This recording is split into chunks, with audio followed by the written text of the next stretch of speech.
Welcome, everyone. We are so glad you are here for our in-school opera webinar. Please tell us which school you're at. Drop it in the chat. I'm excited to see who's joining us today. We have Bob Graham Education Center, Mrs. Bowza's class. Hi, thank you, thank you. Very cool. We're so happy to have you. Well, I think we will go ahead and start. So, my name is Paula Barrera Shear, and I'm a member of the Young Patronesses of the Opera. We're so excited to share this opportunity to introduce you to a fabulous opera singer who is in the opera we are highlighting today, actually two of them, The Pied Piper, written by Seymour Barad. Hopefully you've seen the recording already, but if not, your teachers have the YouTube link so you can watch the opera recording soon. Our story begins with a man who is wearing a pied-colored coat, one of many colors. He wants to buy a new one and needs to make the money to buy it.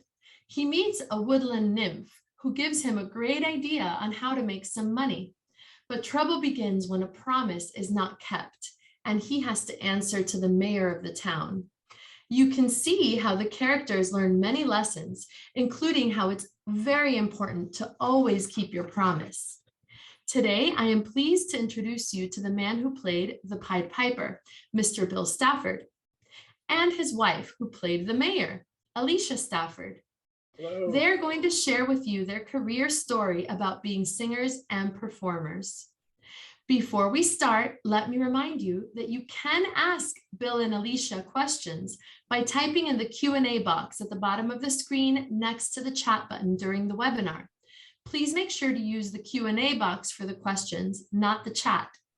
They will answer the questions towards the end of the webinar, but you can type your question anytime. So let's give a warm welcome to Bill and Alicia Stafford. Please take it away.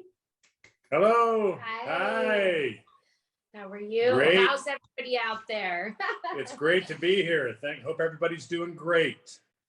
Yes. Yeah. So what do you think? So should we Well, I believe we were going to start out with telling everyone a little bit about both our careers Right. and how we got to the point of singing in the children's opera and specifically the Pied Piper. Right. Do you want to start first? Well, I think you can start. Oh, okay. How about you? You did I'll such start. a good job last time. I think you're great. And then you gave me so many good ideas. Oh, there we go. She's a wonderful storyteller, right? Well, I guess starting back when I was probably around some of you all's age, I was one of three children, and my mother was actually a pianist and a singer, and so was her sister. And so my mom wanted to make sure that we all took piano lessons when we were young. So I started taking piano lessons from, I think it was like probably around age 5 or 6. And I really enjoyed taking the piano lessons. And I also enjoyed other things like sports and baton twirling and gymnastics and things like that. And I always liked to sing too. My mom would play the piano around the house and sing songs. And we were involved a lot in church. So I was singing in church. And I came across when I was in middle school, I was in the choir at middle school, and they sent out these pamphlets for what a lot of us now know are these magnet schools. And they had a new school opening in our area in Palm Beach County, and it was called School of the Arts. So I came home with a pamphlet and showed it to my mom, and I said I wanted to audition. So I did. I auditioned and I got in. So I continued there at School of the Arts, which is now known as Dreyfus School of the Arts. And I went there from 7th grade until my senior year. And that's where I got a lot of the teaching of the music, music theory, which I had already learned in piano, and singing in a choir. And it was mostly all classical music and things like that. So I got a lot of my studying and working on my voice and my technique and all those things through those years. And then I went to college in Rome, Georgia, and it was called Shorter College. And, you know, I came home from college and I wanted to work a job so I could make money right away. And I actually fell into a different line of work. I was working in construction, actually doing takeoffs on plans and things like that. But I still continued my singing on the weekends with church work and some other little things here and there till probably about 2006, I believe. And that's when I decided, I said I wanted to just do my singing. That's all I wanted to do. I was much happier with that. And so I started singing just full time.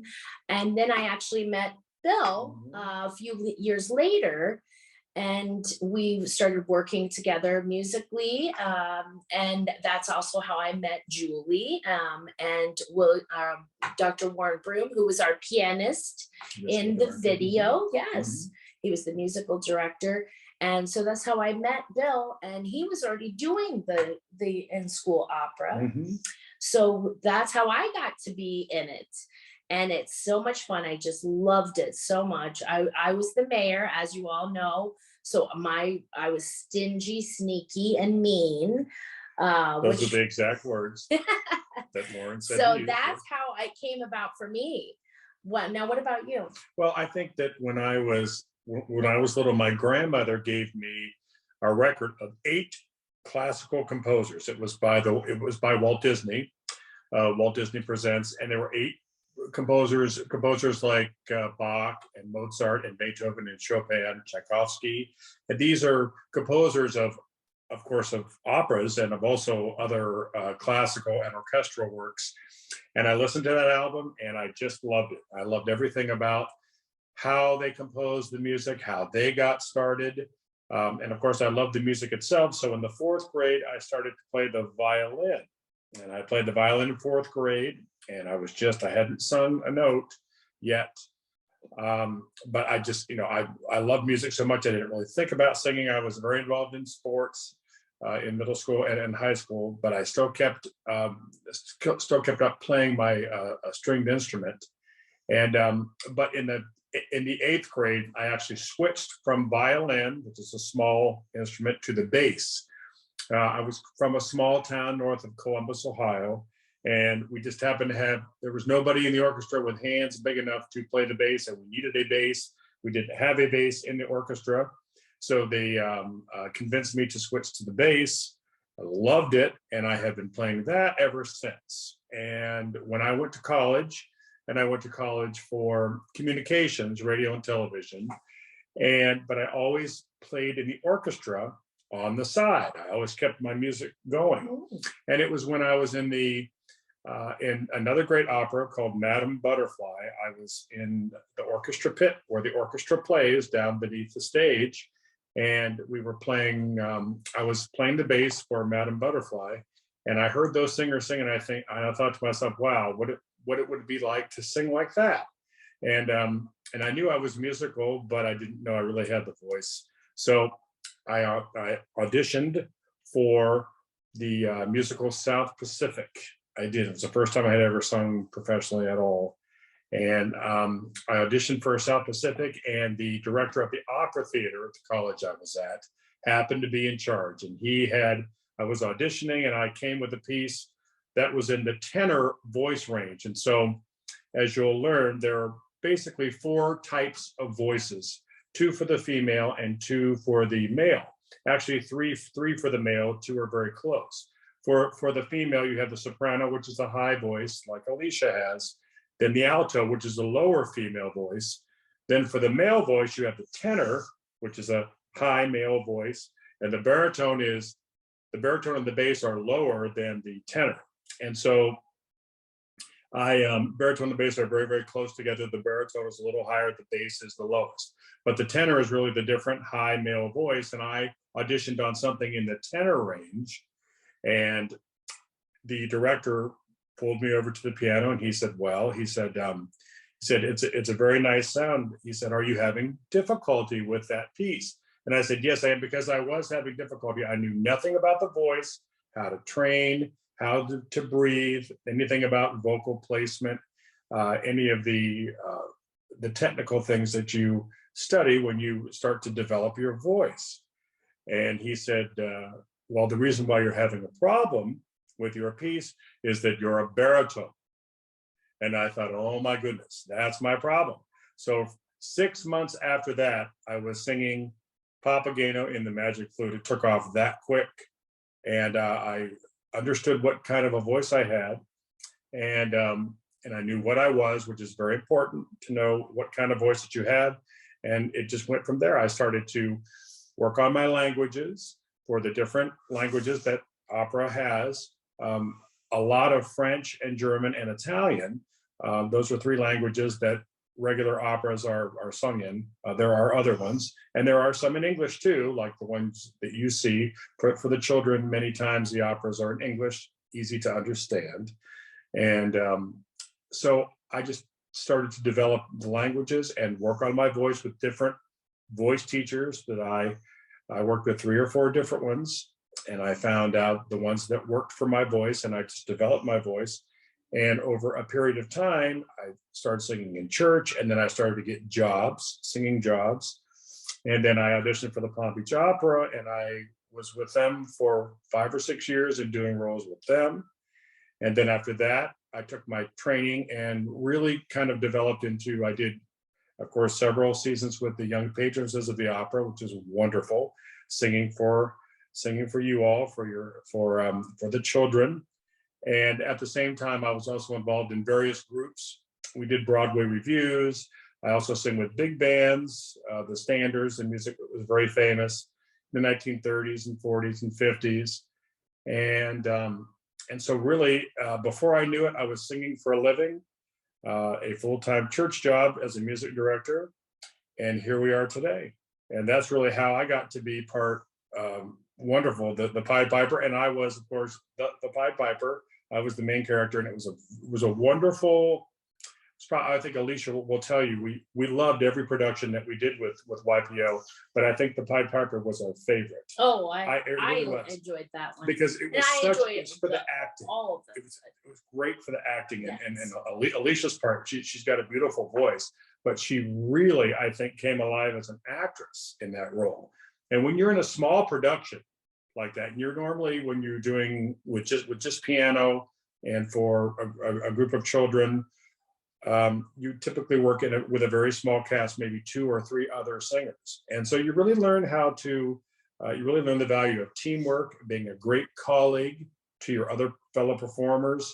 It's a wonderful experience to have that. And the interaction And with the interaction. the audience, which you don't get a lot.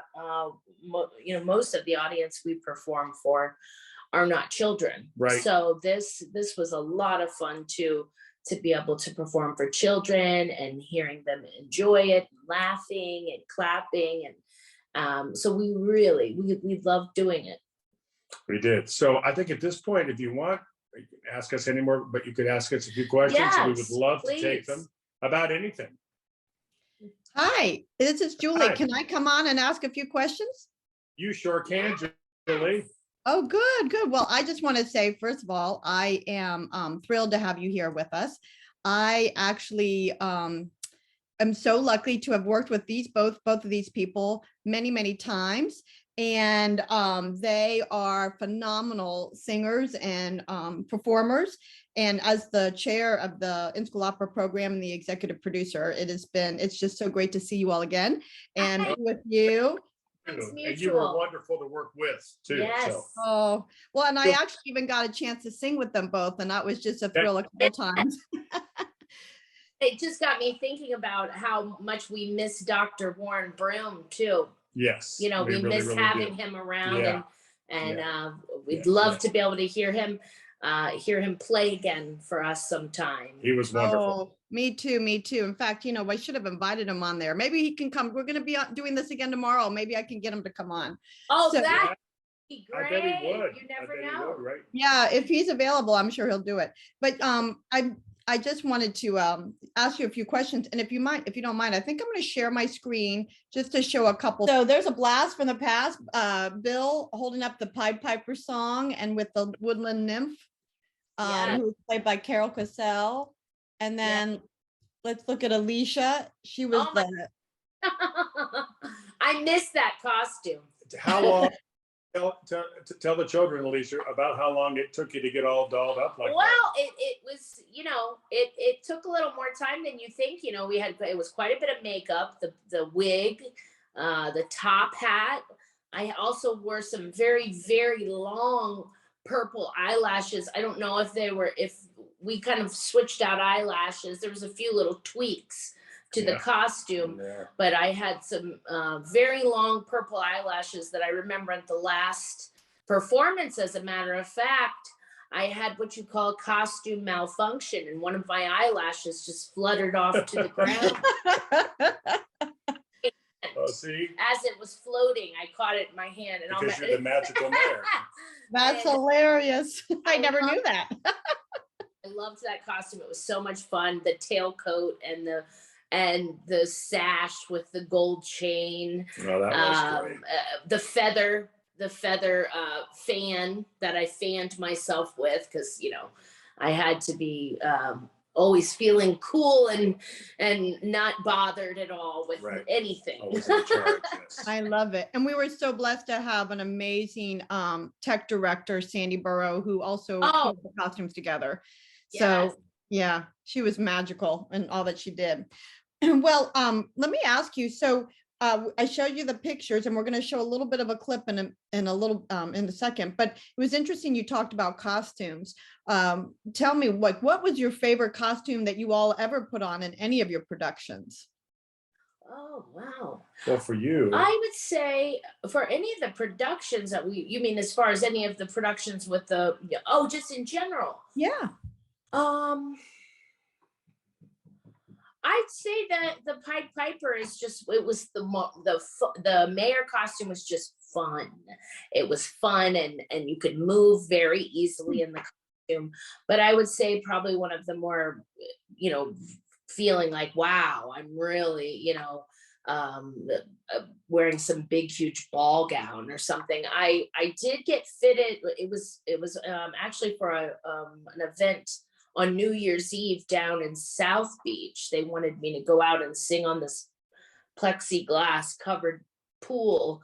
And I went down and met with a designer and all this. And I actually ended up using a gown I had. It was like an encrusted full-length gown, but he added these silk arm pieces that like flowed and some sort of it was like almost like a cape. So when I went out, everything was flowing in the wind. And so I sang, I forget the songs actually I sang.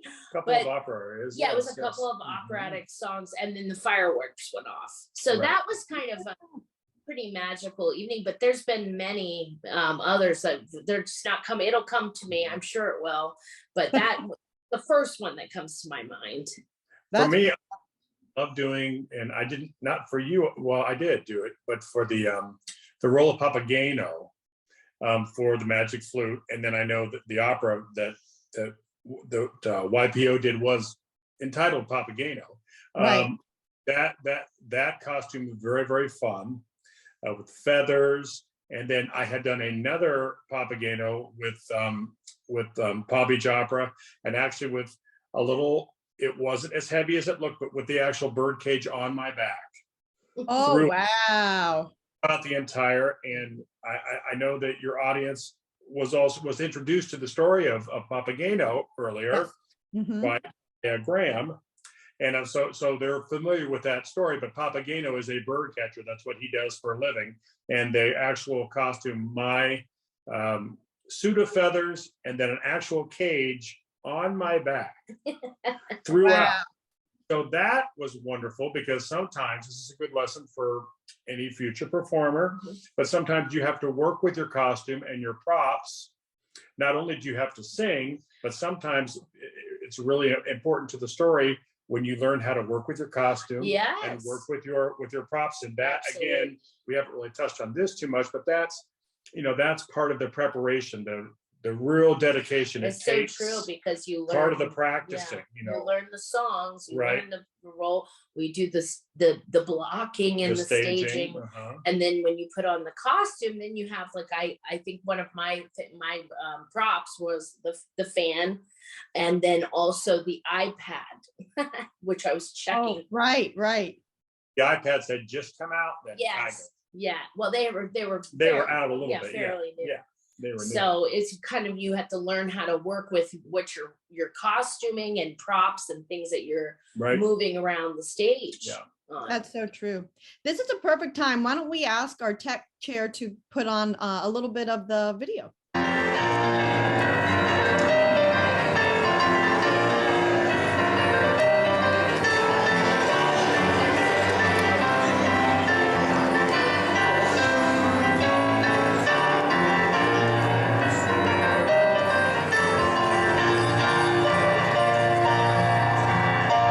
Hey, you're laughing. I see you're laughing. Why are you laughing? Because I look funny, don't I? Yeah. Well, the reason I look funny is I'm pied. It's an awful thing to be. Everybody laughs at me. Though my life's a tragedy, because I'm pied. I'm pied.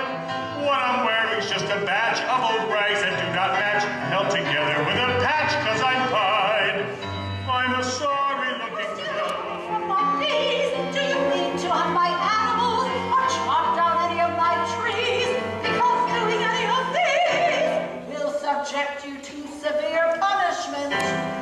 For although I am a beautiful and ethereal entity, I have a fierce temper. Now, what are you doing here? I'm on a quest. I'm traveling the world in search of a place where I'm needed. You didn't leave it to the town of Hammond. It lies due east. They have a problem in Hammond. Your job will be to solve it for them. What kind of problem? They have rats. Rats! I don't understand why you. We're a greedy, selfish lot, never sharing what we've got. It's the creed by which we live, that we take but never give. Here in Hamlin, we are stingy. And next day, when the morning mist had cleared, for no reason at all that we can recall, suddenly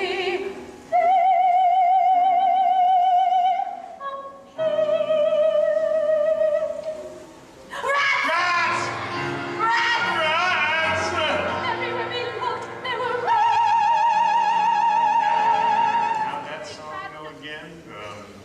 Follow me quietly. That's it. Let's see if it'll work one more time.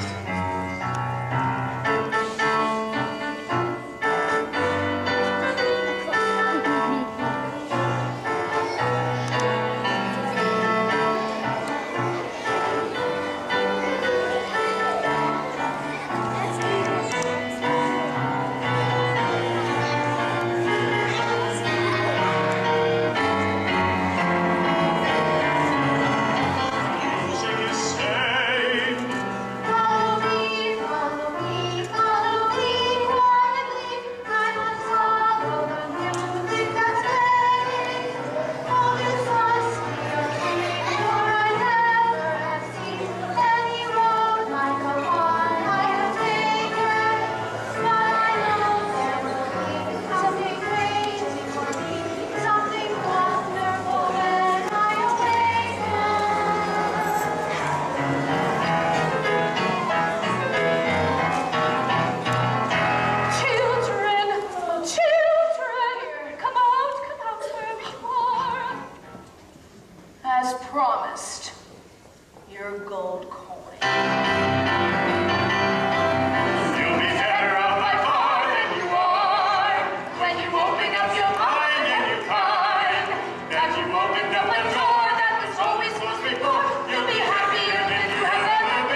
brings back memories, right?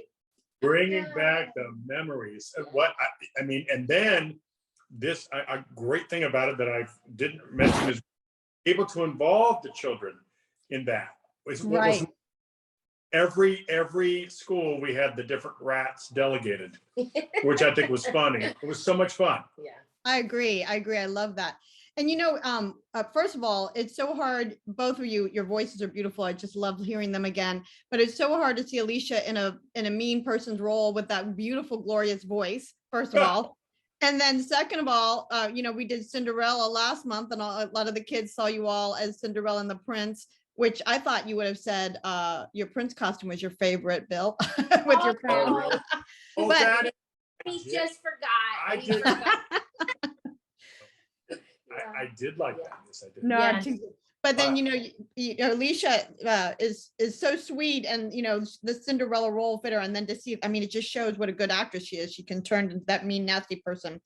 Also watching that, I saw you put pick up the coin from the stage, and it made me think about when you're doing productions. Sometimes things happen that are out of your control, Yeah. right?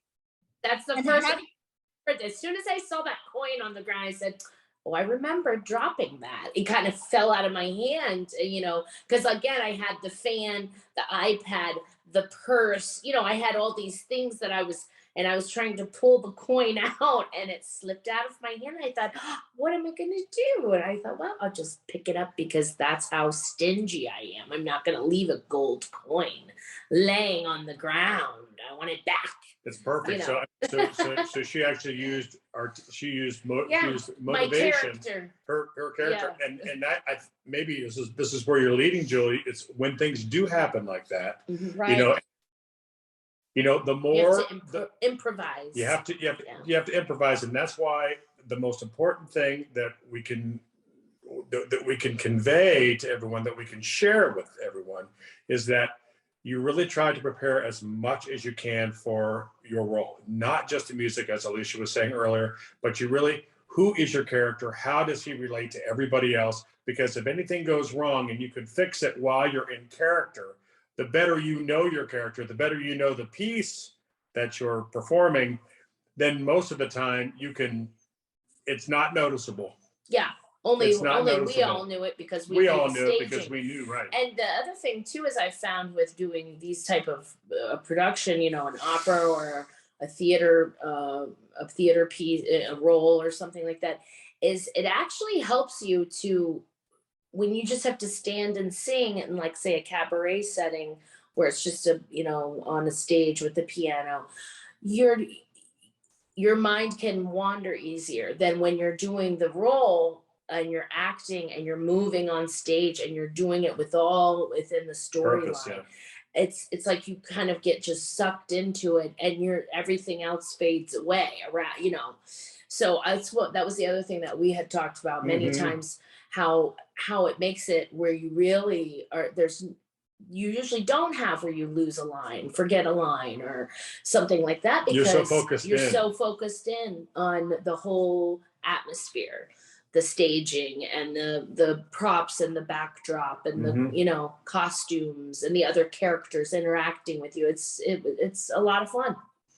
I think that makes such sense, because you're right. You get in the zone and you go forward. But the times that it does happen, and you do miss a line or whatever, you just keep going, right? I mean, Yeah. Yes, Ongoing. that's the key. That's the key. yeah, you Like- just, Like if you're happy to be you happen to be a tango dancer and you get out there and you Start and doing you- a waltz instead. and Well, you get all tango on. That's what you do. You just tango on. right. I love it. I love it. That's so true. Okay, so now tell me, you sing a lot of different types of music. You had talked about that a little bit before. Obviously, opera. We've seen you here. I know you've sung in big stage operas too. Broadway. You just were talking about how you're in New York now. You were doing patriotic songs for an event. Tell us about the different types of music that you do, and is it different how you sing, whether you're going to sing from opera or Broadway, or how do you make that transition?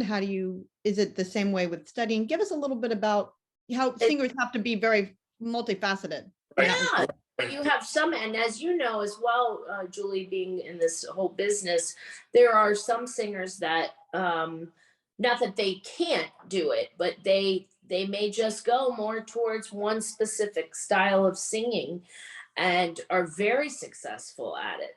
And I don't know if you may have, like, say, Renee Fleming. Let's bring up Renee Fleming, who a lot of people know who that is, or maybe Andrea Bocelli or someone like that. They tend to be in one genre, as we would call it, one style of music. And we've heard many a time an opera singer that's then gone and tried to sing something maybe a little more contemporary, and that switch isn't quite as clear as you'd like to think it would be. It'd be like singing happy birthday, and happy birthday,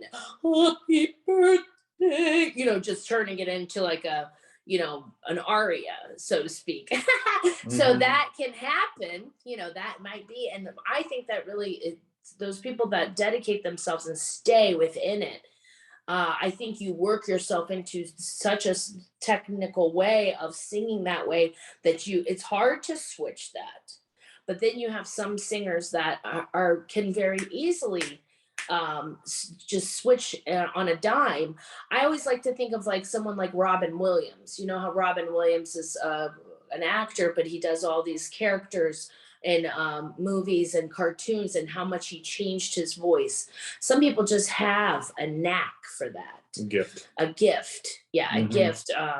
So I was, when I was at School of the Arts, actually, my teacher, I remember one of the big things she would say to me was that she said, "You're going to make a living singing all kinds of styles." I could just see it. And I was like, really? I never really could see it myself.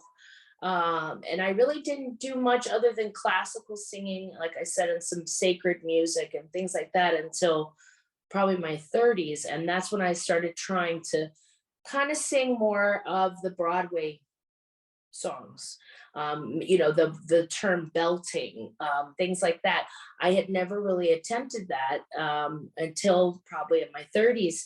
And when I did, I think it was that classical training of supporting my voice properly and all those things, that then the belting, I really worked on it, and I kind of applied those same techniques, but just tried to change the presence of my voice and how, and I've been really successful with singing the Broadway music as well.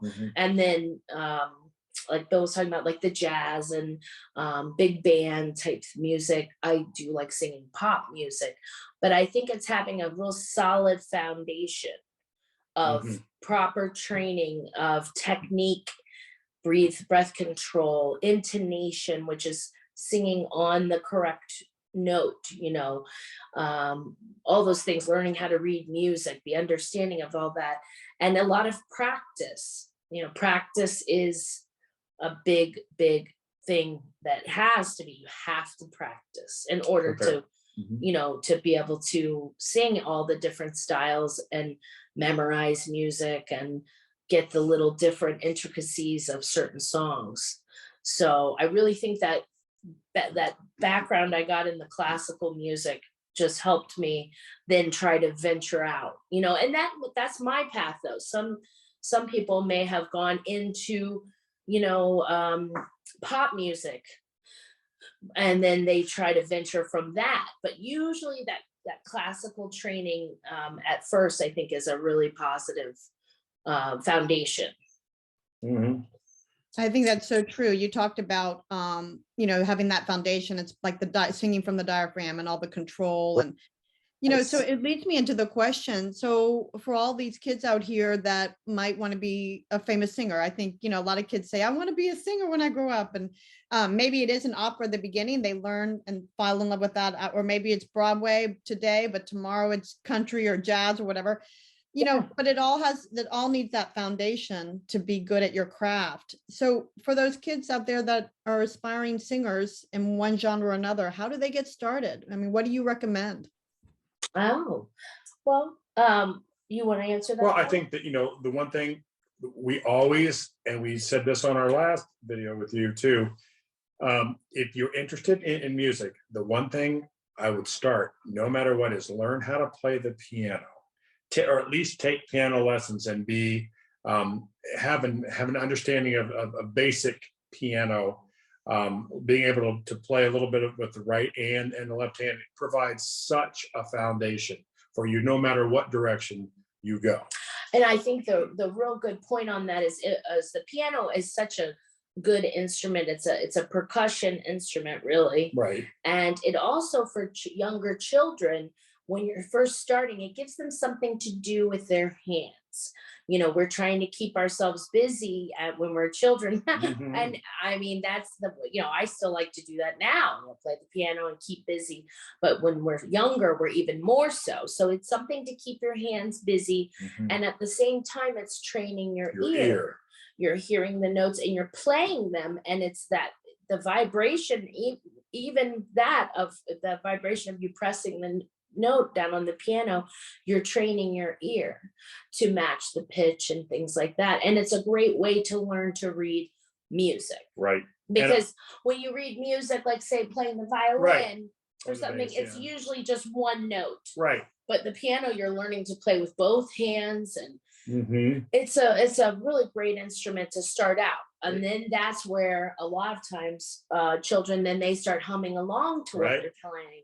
Or there's a vocal line in a lot of these piano books, there's a vocal line. So That might especially catch with their fancy. Yeah, They young might, children "Oh, that, sounds neat." you're kind of struggling on what songs to teach a 5-year-old to sing, that they're not gonna be like, what, that's too hard for me. Or so Mhm. what these piano pieces and the children's piano books are great, because you say, okay, now why don't you sing along? So that starts to develop their interest in music and singing. And so like Bill was saying, piano lessons or some sort of an instrument are a great way to start Mhm. out. And then you're training your ear and you're learning to sing And at one the more same thing too, I time. think that especially if you start off on piano and you start on piano, not only do you get you get introduced to the voice, to vocal lines, melody lines, you get your intonation, and you also get a sense of rhythm. Almost anybody that's a pianist, and the sense of the element of rhythm sometimes is the most ignored part of the musical Yeah. training. Mhm. They save the rhythm until last, and it's so Unless you're a important, Julie. drummer. Yes, You're unless you're a drummer, they all have great. Right. Yeah, they better, or they'll be unemployed. But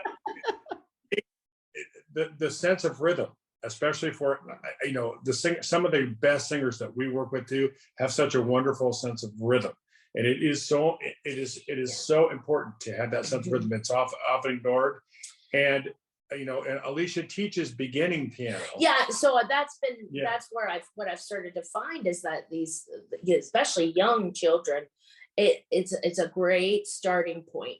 And then you obviously, once you're doing some sort of a musical instrument that you're working on, that you're taking lessons on, and you're wanting to learn to sing, usually that's when you then begin to start doing some singing, or you join the choir at your school where you're That's singing in a group. So you're getting the group, everyone singing together. You maybe are a little shy, you don't want to be out in front by yourself. So that's a great way to start working on. And it's a great way too, because you're starting to learn to work with others.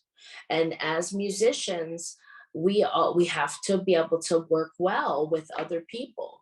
Very, So true. very, very rarely are you by yourself on a performance or a concert. You're always going to be with other musicians on stage, other singers, sound technicians, all sorts of things. So you want to be able to learn how to be in a group setting, be able to work well with others and sing together and harmonizing where one portion of the choir is singing a certain notes and the other portion of the choir is singing the notes above it, and you're able to stay on your part, those type things. So joining like a choir, whether it's be at school or it might be at your Church. church or your something, place of or, worship, or a youth group. Mhm. There's maybe a youth group like YMCA or some sort of a, you know, after school program. That is a great way to start into getting involved in singing. So, and of course, then private lessons, that's another one too. Then you look for a private voice teacher. Yeah, if you're really Right. If serious. you're really serious about it, Once that's you that's get- where I would say. Yeah, Then you start to look, and they'll be, and they're, you know, There's and normally you can lots. get a wonderful reference from your school music director, yeah, who probably knows people in the profession that could direct you in that way. If like you said, if, oh, you know, I want to be a singer, and, you know, and they've sort of done some of these other preliminary things that right. we've talked about, then I think the next step from there is to find a voice teacher. You could probably find that through your music teacher. Right. I'm wondering, is questions out there? Has anyone been asking anything? Oh, in our Q&A box. Yeah, you know what? If you're out there and you want to ask a question of Bill and Alicia, go ahead and put it in the chat or the Q&A box and we'll read it for you. I know I did see one question up here and it said, what makes an opera singer different? Is it that tremolo that, or it said, that sound with their voice? I guess they're talking about the vibrato. Yeah. Yes. And of course that does, to answer that question, the operatic singing is fuller. It is with it's generally, it takes the most energy to sing opera. Projection. It's the most demanding, Yes. I think. Yeah, I think it's the most demanding, not only because of the way that it's written. Remember, you're singing with and against. I don't mean to say against, but you're singing, it's not like you're competing with them, but you have to be up with other big voices on stage. Then you're also trying to sing over an orchestra, right, too. Yeah, most of the time it's not microphone. Right. Most of the time. Most of the time, I mean, in the real opera So houses. So built that for vibrato is what that's called. That Right. vibrato is really where your voice is just moving, letting itself move to Right. project, and that's Mhm. where the vibrato is happening. And that's a unique thing. It Just is. like everybody's voice is unique, everybody's vibrato is unique too. So some people's vibrato has a certain wave to it. Some people, and it can change too. It can Mhm. change depending on the specific song you're singing, Mhm. depending on but that the vibrato, there's also the vibrato that is, you'll hear it even in pop singing, Mhm. that's a stylistic type thing at Mhm. the end, like in a Broadway song, where they hold out that straight tone of their last note, and then it goes into a vibrato at the end. So that's stylistically, they do that purposely, Mhm. But like you said, Julie, it all starts with the breath. Yeah. And everything starts with the breath, and that the expansion of the diaphragm, singing from beneath. And these are things that you learn with a private voice. Yes. And then sometimes if you have a good music choral director too, they have the basics of these techniques. And like I said, then when you know that this is what you want to do, Yeah. then you go in with a private teacher and they work with you individually. Right, exactly. Because I know there's so many great courses. I know I first learned in a course, you did too, with church and a community course. And but it's hard for them to take time for every single person in their choir Oh, to work absolutely. Right. out. So if that's what, I love that you said, that's where you start. That's where you get some of the important basics. But then if it's something you're like, I want to do this for the rest of my life, that's when you say, okay, now I'm going to get private training also. Yeah, Well, I love them. Kind of got me thinking about, That's when I exactly was right. talking about when I took piano lessons. I think that's why I get hung up on that sometime, because I remember it brought it back to me again. I remember when I was taking piano lessons that my brother and my sister and me, we were all three taking piano lessons, but I remember my brother was the most talented. If he wanted to be a professional pianist, he could sit down and watch her play the song and then he could play. So I remember her really honing in on my brother and saying, he's got it. And then she kept trying to encourage me to sing along to my Oh, and I was like, no, because I was embarrassed to sing. And she said, I think you should try singing. You should try singing. And I remember thinking, what's she talking about? I'm piano. that's hilarious. But she was a good teacher. She know, although you had piano, I'm sure you were very good on the piano, but she heard something in you. Yes. And I wasn't, I didn't have that gift that like my brother had. And he got that from my mom. My mom's that way, very improvisational on the piano. And but so yes, that's it just got me thinking about that. I thought, yeah, I remember that now. Armilla Still was my piano teacher. Oh, that's a great name. Isn't it though? Yeah. So Well, and you were talking about jobs too. I mean, how you have to learn to work with different people. oh wow, yes, Yeah. that's true, because you don't know what situation you're going to be. I would have never dreamt of some of the different situations and working just places that you would sing that I've never even thought of when I was in my teens, starting to really get serious about singing. There's just so many different places. You could be outside, you could be at different venues. It could be for some sort of corporate event, and they want some sort of a band put together. It could be by a poolside. It could be on top of a mountain. You just have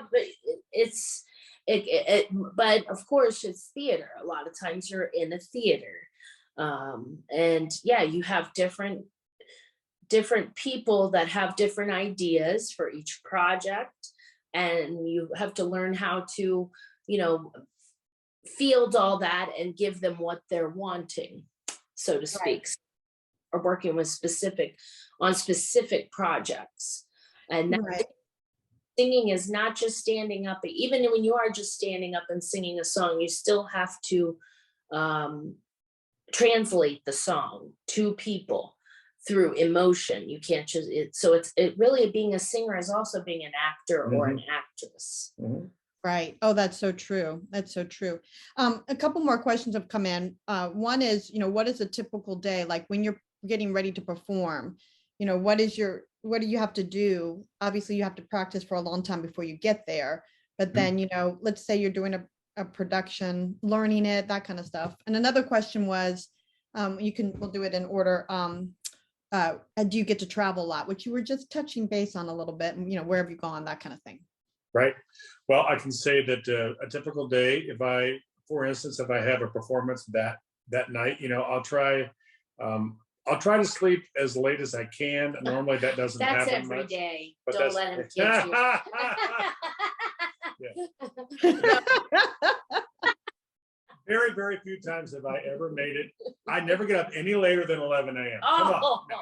as Anyway, much as we'd love that's to a sleep joke. in, That's a joke. we don't sleep. So, in. What else I love is that you guys have so much fun together, and fun in your lives and your job, and fun together. Right. I just think that's awesome. Anyway, I'm sorry, go ahead. Yeah, we definitely do. We definitely do. We try to see get the joy and the humor out of it. I think we try to do that. So, but seriously though, if my schedule, if I'm not, I also have a full-time church job. So I'm a church music director. So sometimes I do have to go in there in the morning, even on a weekday. But say, for instance, on a Tuesday night, if I have a Tuesday night performance, and it's a mixture of maybe a couple of opera arias and a Broadway song, some heavier singing, anything like that. I will try, even if it's just an extra hour, just try to get an extra hour of rest in the morning. And then two things, very, very important. A lot of water. Yeah, you want to stay really hydrated. You really want to stay hydrated. Yeah, but I'll tell you, as much as you would like to have a perfect situation of when you're singing the evening you're going to be singing, and as we've gotten further and further in our career, like Bill was talking about, he's now got a full-time position as a music director, and your job and your situations change over the years. So as you know, when we were doing the children's opera, we were getting up at 5 o'clock in the morning and driving to wherever the school was, getting into costumes, doing 2 shows, and then getting back in the car. And maybe sometime, Julie, we were going to the Delray Beach Playhouse, where we would then be doing a 2 o'clock and an 8 o'clock show. Wow. So there were days, I know that's not something that That's not ideal. So those that days, is not ideal. those days you have to we would have many rely on- discussions right. and talks. Just because it fits on the calendar doesn't mean that it's doable. You know, Right. so we would Yeah. have those kind of, so that's a big thing as being a performer is scheduling. working out your schedule, because just because you would say, oh, I've got an 8 o'clock show. Okay, but where is that 8 o'clock show? What time is the sound check? It's not just walking on stage at 8 o'clock. You got to get there sometimes at 6 o'clock, and the theater might be an hour from your home. So days that turn, that you think it's just you're just getting up there and singing for an hour, that actually ends up turning into 5 or 6 5 or hours. 6 hours away from home, needing to be ready, bringing, make sure you've drank the good amount of water that day, that you've had a decent meal, Mhm. that you're feeling energetic, and then hopefully you're not sick with a cold or anything like that. All those things. So That's a great point. it's a lot of, I think we've just gotten so used to it over Right. the years, because we have been doing it for so many years. You just don't think about, we don't think about it as much as I As we say. should No, well, sometimes, when I was younger, I remember I was much more, I would say, nervous, panicked, worried about upcoming shows. And that goes away. The more you're performing, the more those types of things don't even come to your mind anymore. It's Right. more of logistics, the logistics of getting up on stage. And once you're on stage, that's the fun part. Right. Well, and I think a lot of people don't realize, I'm so glad you're talking about this stuff, because performing, there's so much to it. First of all, on the days you're performing, you just talked about what you have to do. You have to make sure you have the rest. You have to drink the water. You have to take care of yourself. You can't get colds, because, and you will, because you're human, but you got to do everything you can. And then the days you're not performing, you are still doing what you can to keep in your voice in shape, and you're practicing, and you're learning. You're going to practice for the next thing. For the next thing. So there's Right. never any too much downtime. Too much downtime if you're busy. If you're staying if busy, if you're with getting work. Yeah. One other thing that I can add, that's a great point, Alicia, about and she's much better than I am about this. And this is good. Seeing something on the schedule, and just because it's open, you shouldn't necessarily say yes to it. Now, this is when you get to sort of our level where you're really, really busy. And so scheduling is so important. Sometimes you have to learn to say no, even though you don't want to, to certain things that just can't. And another technical thing, though, to go back to your first question, is on those rare days that you can get a little bit of extra rest, you drink your water, you don't have too much going on. I also try not to talk too much. I'm glad you said that, because I was going to ask you. Yeah. Yep. Because your throat can get really tired. Yeah, just by talking. Our vocal cords are two of our thinnest muscles that we possess. They're very delicate, but they're very durable too. And They resilient. endure. Yeah, It's and amazing. resilient. It's amazing. amazing how the voice. Well, you think you use your voice more than anything else, Yeah. probably. Other than your feet to walk Right. around, and Yeah. your fingers, and the stuff like that. But you could play on the piano for hours. Play, and you're not going to feel weird. Your hands aren't going to bother you the next day. Maybe your back might, from sitting for. That's just when we get older. Yeah, I'm starting. Okay, that's very true.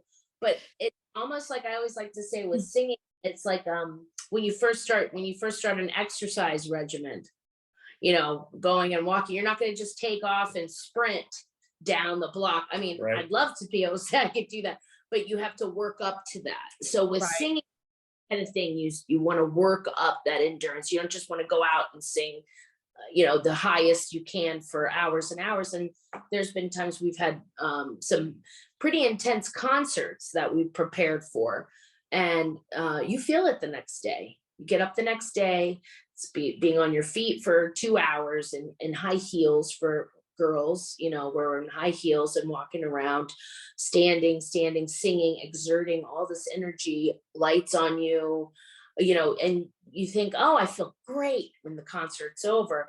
Wow, wasn't that great? We have, you know, nice ride home, patting each other. Yes, that was awesome. And then you wake up the next day and you're like, whoa, man. Yeah. I think, you know, it was great, but wow, you know, but you, again, the more you're prepared and you know your material, know your songs, everything you're singing, it's really about that preparation and practicing. More you know, you can, and that's what the opera singing is all about, the bel canto. The whole idea with it is the more that you use that practice of singing that way, the stronger your voice gets throughout the evening of a concert. But Right. there, you know, so. That's so true. And I think, you know, that's a life lesson in anything that we do, not just people that are singers or want to be singers. It's, you know, just knowing your craft, working hard, and then loving what you do. And like I said before, not only just because I know you and I've seen you in action working and have, you know, had a chance to be with you on many occasions and know how you all find joy in what you do. And I hope that everybody walks away from this recognizing that you do it because it's a gift and you work hard at it. And it is a gift that you share with others. And so I'm so thankful for you all, for all the gifts that you give us with your singing. And we are coming to a close. We just have a couple minutes. So I'm just going to say at this point, thank you again for sharing your thoughts and wisdom with us today. Very well. We're going to do another one tomorrow on the same show, the Pied Piper. We have other schools that are going to be calling in. And so I look forward to seeing you all tomorrow. And again, just want to thank Alicia and Bill Stafford, everybody out there, give them a round of applause for being with us today. I don't know if we mentioned, I don't think we did, but they are actually doing a show in New York. I think I briefly mentioned it. So they're coming to us from New York. One of the perks of being a singer, you get to travel all over. We'll get to there were some other questions that came in. We'll get to them tomorrow. Okay. And so all of the, just everybody out there, it is on our website, ypo-miami.org. If you look on In School Opera, you can see all the webinars that have already been done. So you can see Bill and Alicia and the webinars we did with Cinderella. And this one will be up later in the week, as well as the one tomorrow. Thank you, Paula Paula Shear, who actually did our introduction of you all today. Pedja and his wife, who are technical coordinators, so thankful to them. And for those of you that won't be with us tomorrow, just to remind you, we will be back in the schools next year. Our goal is to do Hansel and Gretel. So exciting. So we're going to be doing that. But again, check out the webinars online. Yeah, I know. I'll be talking to you all about it. Bill and Alicia. But would I be Gretel? yeah, exactly. I know it's all girls, so Bill, we'll have to get you in there somehow. That's okay. Exactly. That's a whole nother story. But anyway, thank you all again for being with us today out there in webinar land, and the teachers and the students and our YPO members. We will see you again tomorrow. Be well, be safe. Everybody be good. Tomorrow. Bye-bye. See you.